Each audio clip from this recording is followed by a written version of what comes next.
அனைவருக்குமே வணக்கம்.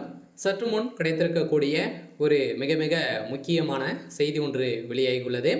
சற்று முன் உதயநிதி திடீர் ராஜினாமா, திமுகவில் வெடித்த பூகம்பம், இது மாதிரி பார்த்தீங்கன்னா செய்திகள் வெளியாயிருக்கு. ஸோ சமீப காலத்துலேருந்தே பார்த்தீங்கன்னா திமுகவில் ஒரு சம்பவம் மேலே சம்பவம் நடந்துட்டு இருக்கு இல்லையா. ஸோ பார்த்தீங்கன்னா விசிக கூட்டணி திமுக பார்த்தீங்கன்னா 2021 ஒரு மிகப்பெரிய கூட்டணி அமைத்து தான் வெற்றி பெற்றது. ஸோ இது அனைவருக்குமே தெரியும். ஸோ இந்த நிலையில் இப்போ வருகின்ற இன்னும் பார்த்தீங்கன்னா 8 மாத காலங்கள் இருக்குது.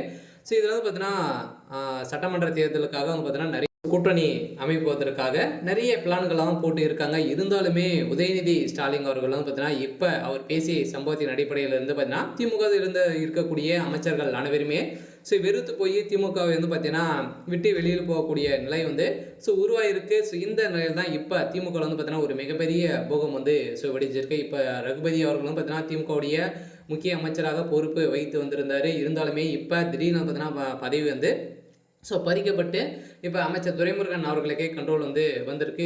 இந்த நிலையில் தான் இப்போ திமுக பார்த்தீங்கன்னா ஒரு மிகப்பெரிய பூகம்பமே எடுத்திருக்கு. இப்போ பாமக உள்ளே வந்திருக்கு.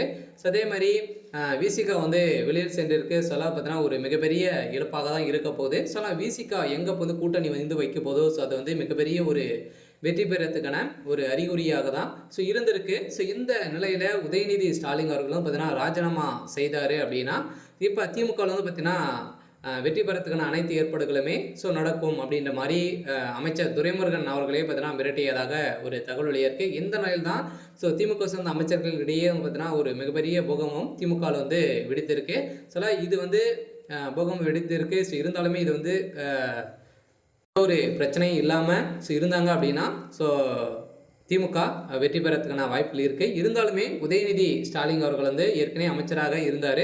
அதே மாதிரி அமைச்சராக இருந்து துணை முதல்வர் பதவி இவருக்கு பறிக்கப்பட்டது அப்படின்னா இவருக்கு ஒரு மிகப்பெரிய வாய்ப்பாக இருக்கும். திமுக வெற்றி பெறத்துக்கான அனைத்து வாய்ப்புகளுமே இருக்குது. இதெல்லாம் பார்த்தீங்கன்னா உதயநிதி ஸ்டாலின் அவர்கள் அனைவரையும் அனைத்து அமைச்சர்களுமே இல்லாத அமைச்சராக மாற்றி இப்போ புதியவராக பார்த்தீங்கன்னா அமைப்புக்கான அனைத்து ஏற்பாடுகளுமே நடந்துட்டு இருக்கு. இந்த நாளில் தான் அமைச்சர் ரகுபதி அவர்களும் அதே மாதிரி பொன்முடி செந்தில் பாலாஜி மூவரும் பார்த்தீங்கன்னா இப்போ ராஜினாமா செய்த சம்பவத்திலிருந்து இப்போ புதிய அமைச்சராக நியமிக்க போகிறாங்க. இந்த நிலையில் இந்த அமைச்சரை மாற்றத்திலேருந்து பார்த்தீங்கன்னா ஒரு மிகப்பெரிய பிரச்சனைகள் உதயநிதி ஸ்டாலின் அவர்களுக்கும் திமுக சேர்ந்த அமைச்சர்களுக்கும் ஒரு மிகப்பெரிய பூகம் வெடித்திருக்கு. இருந்தாலுமே பாமக மீண்டும் கூட்டணி வைத்துக்கான ஏற்பாடுகள் நடந்திருக்கு. இருந்தாலும் இப்போ விசிக பார்த்தீங்கன்னா வெளியில் போகிறதாக ஒரு தகவல் வெளியே இருக்குது. கட்டாயம் உதயநிதி ஸ்டாலின் அவர்கள் பேச்சில் ஒரு மிகப்பெரிய மாற்றங்கள் கொண்டு வந்திருக்கு.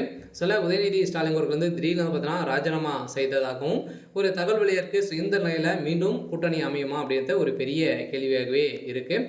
சரி, ஓகே. இன்னைக்கான அப்டேட் பார்த்தீங்கன்னா இதுதான். மறக்காமல் நம்மளுடைய சேனல் சப்ஸ்கிரைப் பண்ணி சப்போர்ட் பண்ணுங்கள். தேங்க்யூ.